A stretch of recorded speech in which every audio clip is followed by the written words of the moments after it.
Hello, it's Polish Paul VR and we are here to review Moss Book 2, a continuation to very well received VR game. Now all what Polyarch had to do is make the game better, basically, than the first one. So did they achieve it? Is this game good or does it suck balls? I'm gonna tell you all about it, so let's get started. Story-wise, I don't want to spoil it too much, but as you know from the developers and as you will know if you play this game, it's gonna pick up right when the last one ended.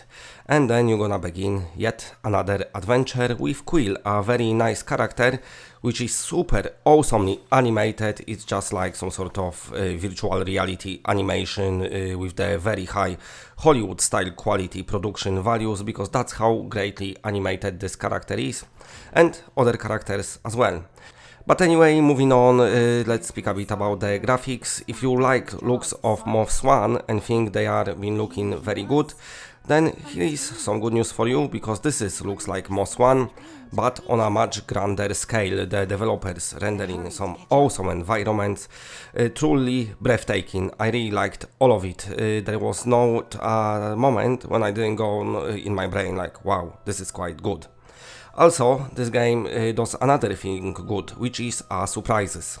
The surprises coming at you from left, right and center, and also from behind. The behind ones, the behind surprise, the best.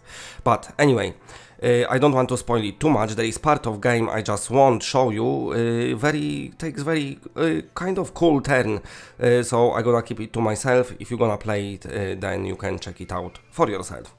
But plenty of surprises here, everything got expanded. You even got this like a little mini RPG system. You've got your inventory, you collecting new weapons, which you're gonna need. You can change them on the fly, which you're gonna have to do it in the later levels of the game. And also you can find different secret armors and stuff.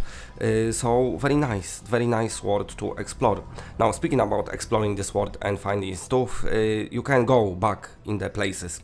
It's all interconnected and it works great. Something what maybe not been seen in Moss 1, this is here. They've implemented it and they did good job at it. Once you unlock new abilities, you'll be able to reach other places, so working good.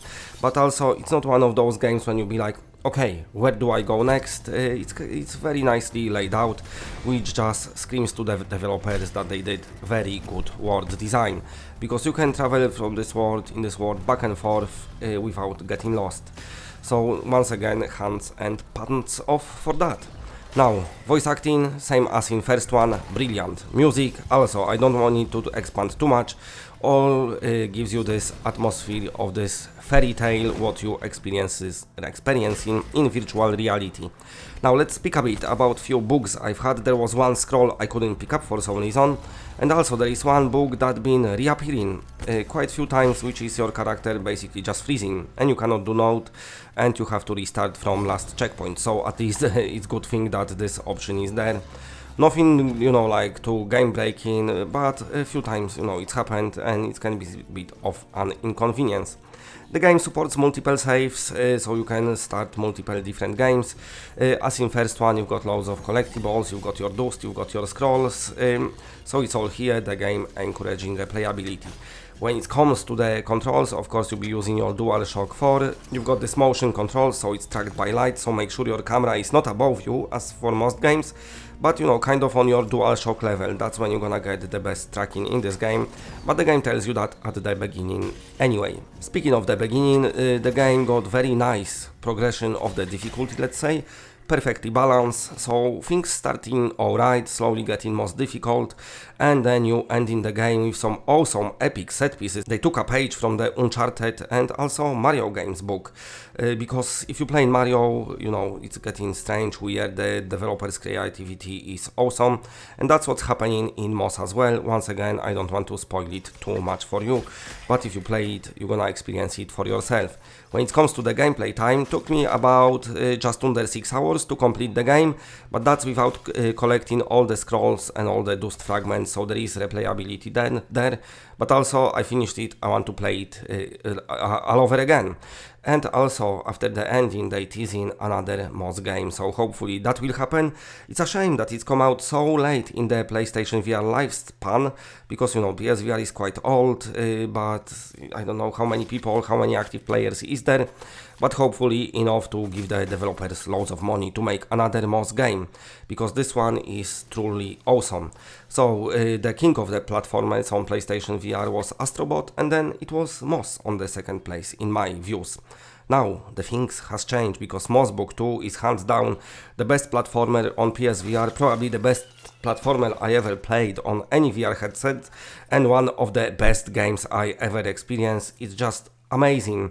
So I don't want to talk too much now. Go and download it. I'm gonna go to the score. Few minor inconveniences, but that's not gonna change my mind about this game being a masterpiece.